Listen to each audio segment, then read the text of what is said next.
Welcome to the Museion of Alexandria, an ancient building that no longer exists in our time and is said to have been founded by Ptolemy I Soter and his son Ptolemy II Philadelphus. It included the famous Library of Alexandria, which is thought to have contained around 500,000 scrolls. I brought you here today to speak about a very special lady that used to teach here from time to time. She was referred to as the Blessed Lady, the Divine Guide. She was not only a philosopher, but also an astronomer and mathematician.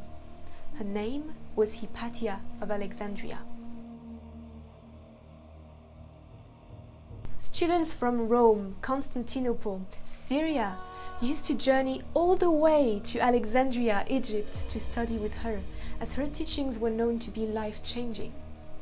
Now, you may have heard of her through the way she died. At that time, people were seeking for spiritual meanings for their lives, their purpose, which they could not really find in religions. And this is something that philosophers such as Hypatia taught, which in a very Christian Egypt, as Egypt was not Islamic yet, caused the fear and the jealousy of many, including that of Cyril, the Christian patriarch of Alexandria. Hypatia was originally pagan, and astronomy and mathematics were considered to be some kind of dark magic, the devil's work. Hypatia was tragically and violently murdered because of her influence. Let's explore some of her teachings, which are still very valuable to this day.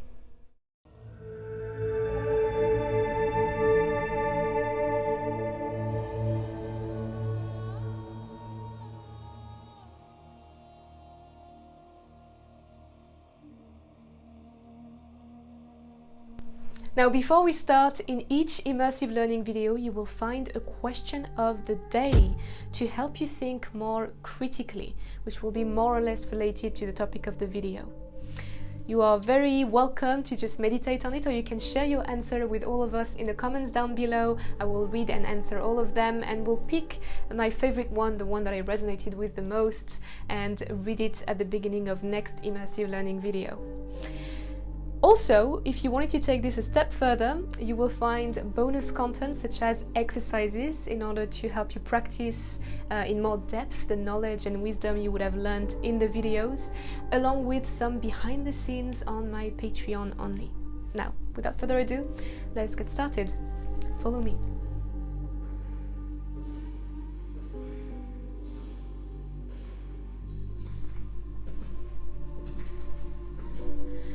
Now, it is worth mentioning that philosophy means lover of wisdom.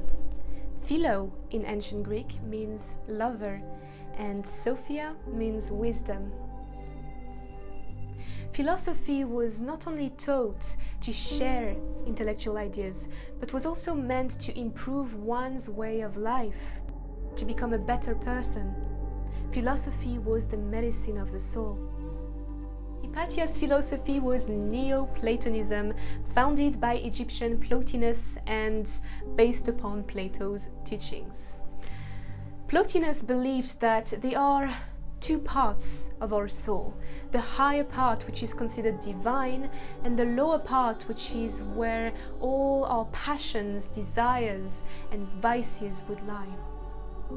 Plotinus also believed that there is an underlying reality that is beyond our perception and understanding, and that is inexpressible, indescribable. Neoplatonism teaches us about the mind and our place in the universe. Okay, let me have a look here. We live in a world that is constantly growing, evolving, changing. This is a normal state of the universe, and this is a normal state too, because like we're about to see, we are not separate from the cosmos. Here is taught the triadic principle, which involves the cosmic mind, the cosmic soul, and the cosmic body.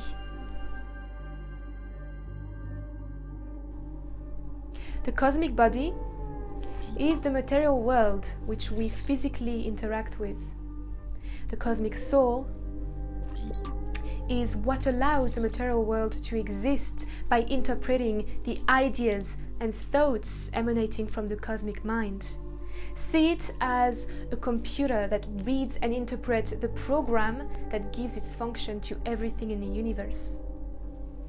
The cosmic mind is from where all of these ideas, thoughts, and programs come from. The cosmic mind seeks guidance from what is called the Inexpressible One, the source consciousness, the source of everything, the master program that contains all other programs. Everything and everyone is part of the One. The slight contrast between the One, the Inexpressible One, and the cosmic mind is that the cosmic mind is dualistic by nature, in the sense that it sorts out, it separates and differentiates ideas and thoughts from each other. The cosmic mind embodies different perspectives of the same thing, different layers, aspects of the same reality. The Inexpressible One, however, incarnates unity and does not separate or differentiate anything. It is very simple in its nature, but very complicated for us to understand, hence why it's called the Inexpressible One, as it goes beyond any human words.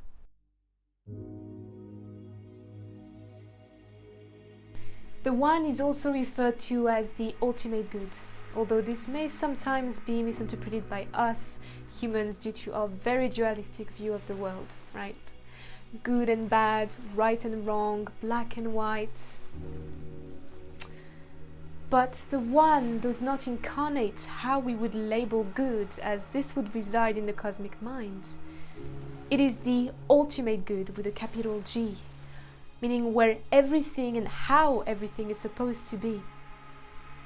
It also incarnates love, but not the love that we would describe as, once again, this idea would take place in the cosmic mind, but universal love, the lover and the beloved. It also incarnates a beauty that cannot be described and that transcends any beauty. Now, since everything is part of the whole, of the One, this means that we are both the programs and the programmers. We follow a destiny but are still the master of it. We remember who we are, but we recreate ourselves anew at the same time. Your destiny was not written in a book before you were born, simply because there is no such thing as time beyond the physical world. Now, how could we connect or unify with the One? How could we feel its presence? Well, Hypatia and other Neoplatonists had a few tricks in mind. There are three ways, three paths that could allow us to unify with the One: the path of love, the path of truth, the path of trust or faith. All of them are based on the Chaldeans oracles, which gave the source or the One three names: beauty, wisdom, and goodness. All of them also proceed through three stages: purification, illumination, and perfection or union. Right, let's sit over there and talk about the path of love first. But before we do, here's the question of the day for you. If you could describe the One, the source consciousness, or whatever you'd like to call it, regardless of whether you actually believe in it or not, how would you describe it, using your own words and your own feelings? I would love to hear your thoughts. If you would like to share them, of course, just do in the comments down below. Let's go.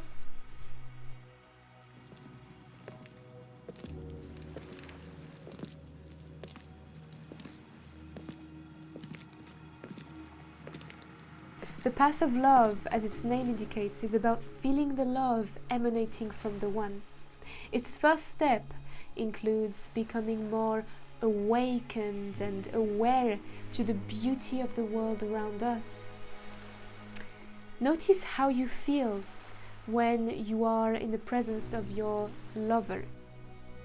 Now, it does not have to be an actual lover, an actual person. It can just be your ideal, your image of love. Try to internalize this feeling using your imagination. That way you separate beauty from matter. You no longer are dominated by the lower part of the soul, which deals with appearances or materialism or desires, but instead you are connected to the higher part of the soul, to an immaterial beauty. Try to maintain this image of love in your heart as much as you can without overthinking it too much, because thinking about it would place you in the cosmic mind instead of the one. Now, if you practice it regularly, you may one day unpredictably be overwhelmed by a feeling of love, a love that is so powerful that you cannot describe it, a love that makes you feel invincible, as if you had been pierced, your heart had been pierced by a spear of light. This is the love of the one, the love of the source. Now, unfortunately, this feeling does not stay for too long, because as humans we tend to rationalize and come back to our thoughts rather quickly, which makes it fade away. But it's okay, just do what you can do as a human being, no pressure. Besides, the Neoplatonists believe that true unification can only be achieved after death anyways. Now, the second path is the path of truth. This one is also known as the philosophical ascent. Tired of boring courses? Meet Time Immersion, my first immersive and interactive course. Come on a quest with me and discover the true nature of time and the real science of time travel through 22 exciting immersive videos and interactive modules. But it doesn't stop here. The third module offers you a more practical approach to time perception and offers tips and exercises based on psychological and neuroscientific work to improve your relationship with the past, the present, and the future in 31 videos. Explore a whole new way of learning and participate to the foundation of the future of education now on noviria.com. The first step here is acknowledging that there's another, better way to live. You begin to see the world under a new light, through new lenses. The second step is to become more aware or vigilant about the things going on around you as well as inside of you. You're becoming your own observer and you start noticing your own patterns and habits. The third step involves becoming more attuned to the rightness and wrongness of every situation. Finally, the fourth step is about protecting your heart or your higher self. It's when you become guided by the God within instead of being driven by your desires and impulses which reside in the lower part of the soul. And for this, Stoicism can be very helpful, and we cover this in a bonus video that you can find on my Patreon account. Now, in order to practice the path of truth, you must be motivated to find the truth in everything, the inner meaning of everything. And this process is also called the dialectical process. Mathematics is a good example of this. Another one would be analyzing or commenting texts such as poems in order to find its hidden meanings. Now, humility is very important in this path, because you will eventually understand that the more you know, the more you realize how little you understand about the universe, and that's completely fine. This path also allows you to see the interconnectivity, the oneness of everything. You build bridges between fields instead of walls. You no longer see separation, but unity. Eventually you will form a certain intuition so powerful, you feel like you understand everything, even if your rational mind does not follow. Finally, the third path is the path of trust, and this one allows you to directly connect with the divine fire. And this involves invoking the gods or the archetypes. Now let's go to the other room to talk about this one.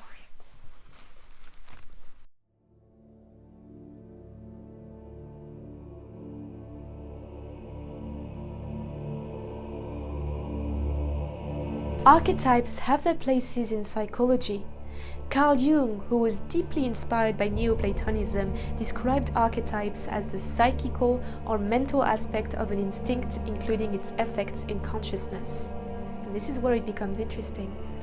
Hypatia and other Neoplatonists may have talked at the time about mythological gods communicating with us through daimons, not demons, and incarnating anger for Ares, love and desires for Aphrodite, wisdom for Athena. Well, this in psychology is called archetypes that you need to identify. If we fail to do so, and if we ignore them, they will become our shadow. The part of ourselves that we deny but still haunts us. It may also lead to possession, like Hypatia would say, which means that you would act under the influence of this shadow aspect of you. Without being conscious of it, it would control you.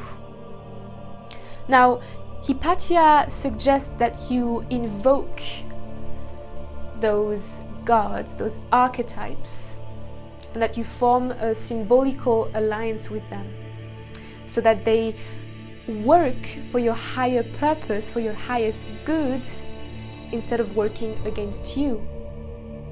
Now, various rituals would have been used for this, although this isn't strictly necessary. Some of them would involve using specific symbols or tokens that would represent a specific god, a specific archetype. For example, pink gemstones, or specific types of plants or flowers or spices that would be associated with Aphrodite in this situation. You would then put them on a statue, for example, in order for the statue to be possessed by this energy, by this god or archetype. Now, what's interesting is that the statue would not actually be possessed by a god, but it can be used as a tool to materialize or translate the omnipresent energy into something that we can understand and perceive, but it all takes place in the mind. Once you come in contact with your shadow self, you become more whole in the process as you take back the broken and rejected parts of your soul. Now, another way would be to become more conscious of your dreams, to find the patterns, the symbolism of your dreams, by connecting them with each other, by also connecting them with your material and physical life, in order to seek guidance from them, to ask the divine for more guidance whilst you dream. This could also allow you to get a better understanding of your life as a whole. So you may have noticed that this path was a little bit more personal and was turned inwards. It's about finding the God within, about dealing with our own shadows and archetypes, about dispersing the clouds in order to let the light shine through. So Neoplatonism contains a lot of beauty and wisdom, and can allow us to get a powerful glimpse of the supreme goodness that connects us all. Let me know what you think of this philosophy and whether it resonates with you or not. Like Epicurus once said, when it comes to spiritual practices, do not pretend to practice wisdom, but practice wisdom in reality, for we need not the appearance of health, but true health. If you wish to dive into Neoplatonism and other philosophies in a more practical manner, you can read this book, The Wisdom of Hypatia by Bruce McLennan. It's a very good book and I've used it for this video. Let me know if you liked this kind of immersive format. And for more content and as well as the making of, you can go check out my Patreon account. This would allow you to support me and my work, and to also allow me to post more videos like this, and to also support my mission with my platform Noveria. If you want to learn more about what my mission is, you can go check out my website, and if you want to subscribe to my newsletter as well, which is the best way for us to keep in touch. Basically, you can just go check out all the links in the description below. Thank you so much for watching, and I will see you very soon with a new video. Bye!